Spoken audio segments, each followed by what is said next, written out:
Hello student, एक बार फिर से आप सबका स्वागत है आपके अपने YouTube channel Sinha study zone पर।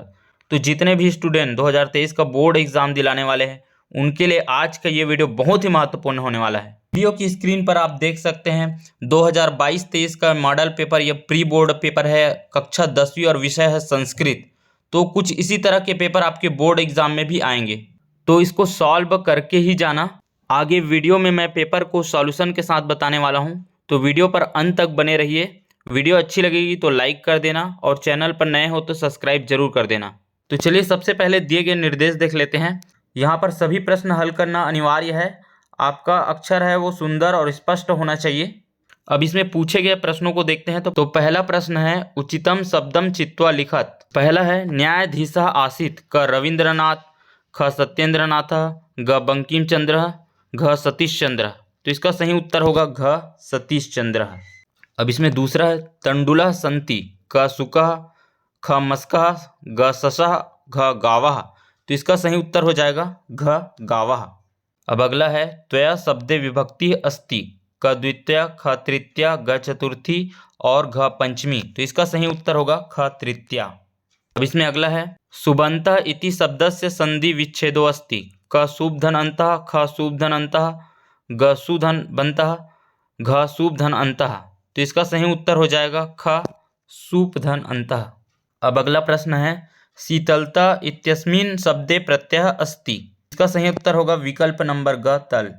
अब अगला प्रश्न है प्रश्न नंबर ब, जिसमें उचित विकल्प चुनकर खाली स्थान भरना है। तो इसमें पहला है मुद्रा राक्षसम नाटकस्य लेखकः खाली स्थान अस्ति। तो इसका हो जाएगा विशाख दत्तः। दूसरा है माता खाली स्थान भूमे है, इसका आंसर होगा गुरुतरा। तीसरा है सहरति शब्दे सम खाली स्थान अस्ति। तो इसमें हो जाएगा उपसर्ग। इसके बाद है वृक्षस्य खाली स्थान वानरः तिष्ठति। तो यहाँ पर हो जाएगा उपरी। इसके बाद है खाली स्थान मंगलवासरः आसीत्। तो यहाँ पर हया लिख देना है।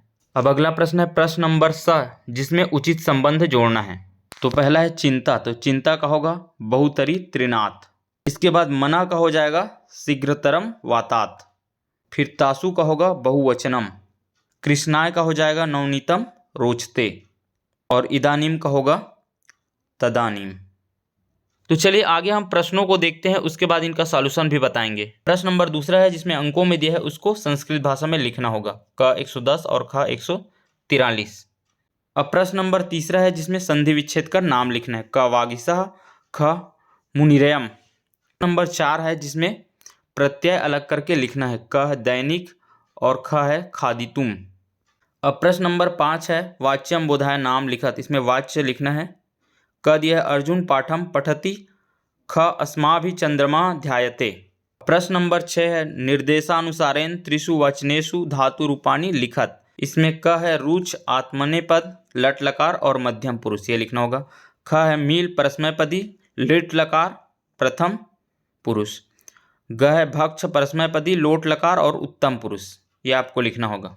अब प्रश्न नंबर 7 है विग्रह पदनाम समासिक शब्दम लिखित्वा नाम लिखत। तो यहाँ पर समासिक शब्द लिखकर समास का नाम बताना है। क जलस्य अभावः, ख पापात् मुक्तः, ग चंद्र शेखरे यस्य सः। अब प्रश्न नंबर 8 है हिंदी भाषायाम अनुवादम कुरुत। हिंदी भाषा में अनुवाद करके लिखना है। क है शिवनाथ नदी गढ़चिरौली स्थानात् प्रभवती। ख है मार्गम उभयतः वृक्षः सन्ति। इसके बाद ग नंबर है तपसा सदृश्यम सुखम नास्ति। तो इसको हिंदी में अनुवाद करके लिखना होगा। तो इन तीनों को हिंदी में अनुवाद करके लिखना होगा। अब प्रश्न नंबर 9 है अधोलिखित गद्यांशस्य हिंदी भाषायाम अनुवादम कुरुत। नीचे लिखे गद्यांश को हिंदी भाषा में अनुवाद करके लिखना होगा। यहाँ पर गद्यांश दिया है अस्ति लोष्ठ श्रृंगालयो मध्ये मित्रता एकदा श्रृंगालः लोष्ठम अवदत् मित्र चलतु तडागात स्नात्वा आगच्छवा। लोष्ठम वदत् मित्र अहम जलात् विभेमि, अहम स्नानं न करिष्यामि, यद्यहम स्नामि तर्हि ज्वरेण पीड़ितो भविष्यामि। श्रृंगालः अवदत् मा स्नातु परम मया, सह गन्तुं शक्नोषि तदंतरम, लोष्ठम तडांगम गन्तुं तत्परम भवत्। अब प्रश्न नंबर 10 है अधोलिखित गद्यांशस्य हिंदी भाषायाम अनुवादम कुरुत। यहाँ पर एक गद्यांश दिया है जिसका हमको हिंदी में अनुवाद करना होगा। इसके बाद प्रश्न नंबर 11 है अधोलिखित श्लोकस्य हिंदी भाषायाम अनुवादम कुरुत। यहाँ पर भी श्लोक दिया है जिसका हिंदी में अनुवाद करके लिखना होगा। इसके बाद प्रश्न नंबर 12 है अधोलिखित श्लोकस्य हिंदी भाषायाम अनुवादम कुरुत। यहाँ पर भी एक श्लोक दिया है जिसको हिंदी भाषा में अनुवाद करके लिखना होगा। अब प्रश्न नंबर 13 है अधोलिखितेषु चतुर्न प्रश्नानाम उत्तराणि संस्कृत भाषायाम लिखत। नीचे दिए गए प्रश्नों में से 4 प्रश्नों को उत्तर आपको संस्कृत भाषा में लिखना होगा। तो इसमें पहला प्रश्न है आगरा नगरम किमर्थ प्रसिद्धम। दूसरा है तृणानाम केन सह विरोधः अस्ति। तीसरा है कस्मात् बुद्धिनाशो भवति। चौथा है विलासाया विवाह केन सह अभवत्। है आत्मानंदस्य बालकालस्य नाम किम आसीत्। और छठा है वस्तुतः चौरः का आसीत्। तो इस 6 प्रश्नों में से 4 प्रश्नों के उत्तर आपको लिखना होगा। अब प्रश्न नंबर 14 है अधोलिखितेषु चतुर्न प्रश्नानाम उत्तराणि हिंदी भाषायाम लिखत। यहाँ पर भी 4 प्रश्नों के उत्तर लिखना है। इस बार हिंदी भाषा में आपको प्रश्नों का उत्तर लिखना होगा। तो चलिए पूछे गए प्रश्नों को देखते हैं। पहला है वरस्य ज्ञातभि जनय कस्य स्वागतम कुर्वन्। दूसरा है चंदन दासा कस्य गृहजनम स्वगृहे रक्षति स्म।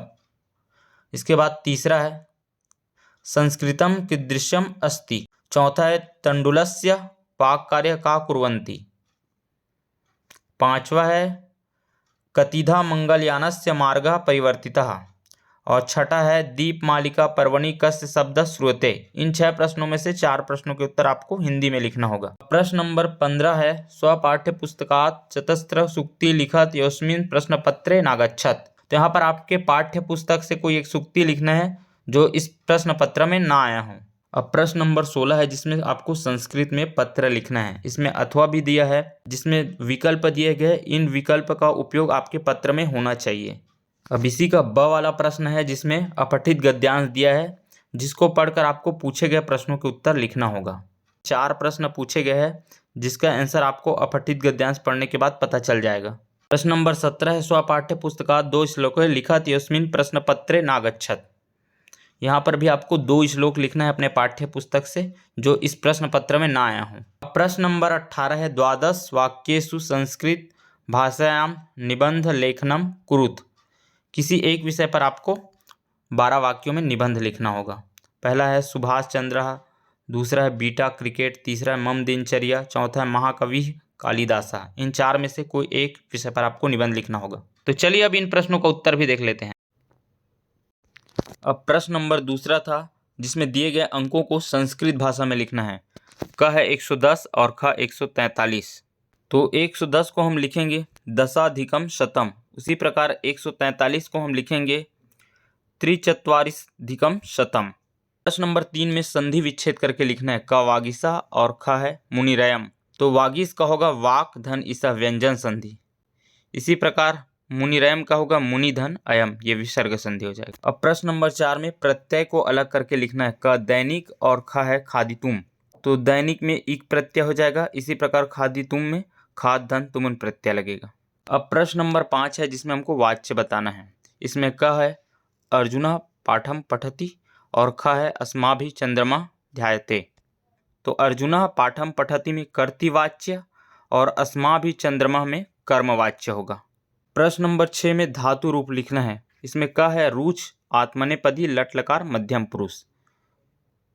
तो इसका आंसर हो जाएगा रोच से रोचे रोचध्वे, इतना आपको लिखना होगा। ख है मील परस्मैपदी लिट लकार प्रथम पुरुष। तो इसका आंसर हो जाएगा मेलस्यति मेलेस्यतः मेलेस्यन्ति।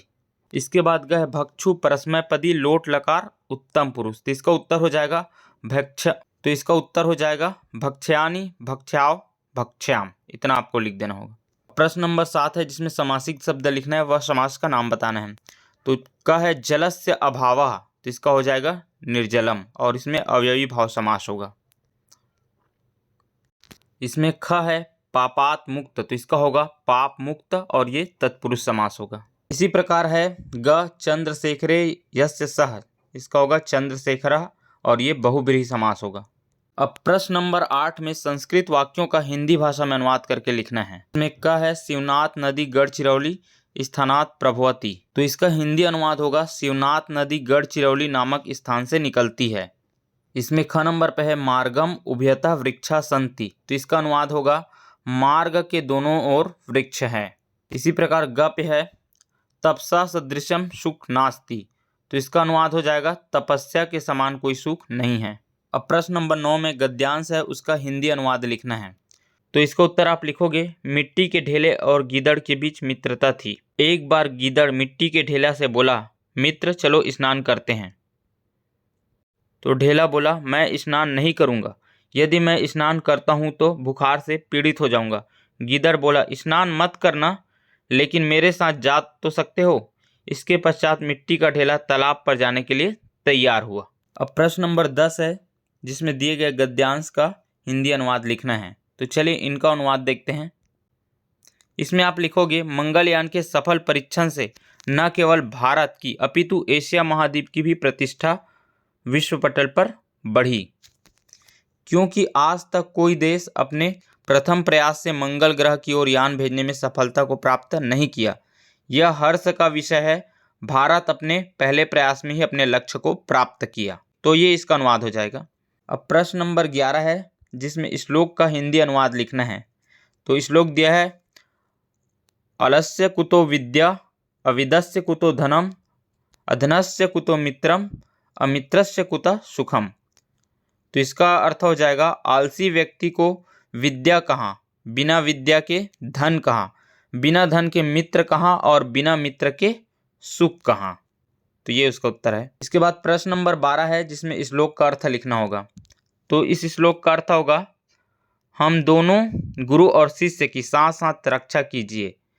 हम दोनों गुरु और शिष्य साथ साथ भोजन करें, साथ साथ अध्ययन और अध्यापन में पराक्रम करें। हम दोनों गुरु और शिष्य तेजस्वी बने, हम दोनों द्वेष ना करें। इतना आपको लिखना होगा। अब प्रश्न नंबर 13 है, जिसमें संस्कृत भाषा में किन्हीं 4 प्रश्नों के उत्तर आपको लिखना होगा। तो चलिए 4 प्रश्नों के उत्तर बताते हैं। त्रिणानाम केन सह विरोध अस्ति। तो उसका उत्तर आप लिखोगे, त्रिणानाम अग्निना सह विरोध अस्ति। इसी में अगला प्रश्न है, कस्मात् बुद्धि नाशो भवति। तो इसका उत्तर आप लिखोगे, स्मृति भ्रंशात् बुद्धि नाशो भवति। अब अगला प्रश्न है, बिलासायाः विवाह केन सह अभवत्। तो इसका उत्तर आप लिखोगे, बिलासाया विवाह वंशी नामना युवकेन सह अभवत्। अब अगला प्रश्न है, वस्तुतः चौरः कः आसीत्। तो इसका उत्तर आप लिखोगे, वस्तुतः चौरः ग्रामस्य आरक्षी आसीत्। अब प्रश्न नंबर 14 है, जिसमें नीचे लिखे 4 प्रश्नों का उत्तर आपको हिंदी में लिखना होगा। तो पहला प्रश्न है, वरस्य ज्ञातिभिः जनैः कस्य स्वागतम कुर्वन्। तो इसका उत्तर लिखेंगे, वर के परिचित लोगों द्वारा बहू का स्वागत किया गया। इसी में अगला प्रश्न है, संस्कृतम कीदृशम अस्ति। तो इसका उत्तर आप लिखोगे, संस्कृत कामधेनु के समान है। इसके बाद अगला प्रश्न है, कतिधा मंगलयानस्य मार्ग परिवर्तितः। तो इसका उत्तर आप लिखोगे, मंगलयान का मार्ग 7 बार बदला गया। अगला प्रश्न है, दीपमालिका पर्वणि कस्य शब्दः श्रूयते। तो इसका उत्तर आप लिखोगे, दीपावली पर्व में पटाखों की पटापट की आवाज़ सुनाई देती है। अब प्रश्न नंबर 15 है, जिसमें आपको पाठ्य पुस्तक से सूक्ति लिखना है, जो इस प्रश्न पत्र में ना आया हो। तो आप सूक्ति याद करके लिख सकते हैं। अब प्रश्न क्रमांक 16 का अ है, भवता नाम ऋषिकेशः, भवान शासकीय उच्चतर माध्य विद्यालय डोंगरगांव 10वीं कक्षाया छात्रः, भवान प्राचार्य प्रति अवकाशाय संस्कृत भाषायाम प्रार्थना पत्र लिखत। तो इसमें अपने प्राचार्य को अवकाश के लिए संस्कृत भाषा में प्रार्थना पत्र लिखना है। अब इसका अथवा देख लेते हैं। भवान कवर्धा नगरे स्थित ऋतुराजः भवतः मित्र सुरेशः दिल्ली नगरे वसति, तम परीक्षायां सफलतया वर्धापन पत्रम कोष्टक प्रदत्त पदानाम सहायता लिखत। तो इसमें अपने मित्र को परीक्षा में सफल होने के लिए बधाई पत्र लिखना है। पत्र को लिखने के लिए कोष्टक में दिए गए शब्दों का भी प्रयोग करना है। तो ये आपको ध्यान रखना होगा। अब प्रश्न नंबर 16 का ब है, जिसमें अपठित गद्यांश दिया है, वहाँ से आपको संस्कृत भाषा में सारांश लिखना है, फिर उसके बाद उचित शीर्षक भी देना है। तो इसके लिए आपको गद्यांश को अच्छे से पढ़ लेना होगा, तभी आप उचित शीर्षक लिख सकते हैं, वह सारांश बता सकते हैं। अब इसी का अथवा है, जिसमें गद्यांश को पढ़कर आपको नीचे लिखे प्रश्नों का उत्तर लिखना होगा। तो ये 4 प्रश्न पूछे गए हैं, जिनका उत्तर आपको लिखना होगा। अब प्रश्न नंबर 17 है, जिसमें आपको अपने पाठ्य पुस्तक से 2 श्लोक लिखना होगा, जो इस प्रश्न पत्र में ना आया हो। तो 2 श्लोक आप अच्छे से याद कर लेना, तभी आप लिख पाओगे। अब प्रश्न नंबर 18 है, जिसमें आपको निबंध लिखना है, और ये निबंध 12 वाक्य में आपको लिखना होगा। और इसके लिए 4 विषय दिए हैं, इन 4 में से किसी एक विषय पर आपको निबंध लिखना होगा। पहला है सुभाष चंद्र, दूसरा बीटा क्रिकेट, तीसरा मम दिनचर्या और चौथा है महाकवि कालिदास। तो जिस विषय पर आपने अच्छी तैयारी की है वही निबंध आपको लिखना होगा। संस्कृत के अतिरिक्त अन्य विषय के भी मॉडल पेपर या प्री बोर्ड पेपर आपको चाहिए तो लिंक हमने वीडियो की डिस्क्रिप्शन में डाल दिया, वहां जाकर आप देख सकते हैं।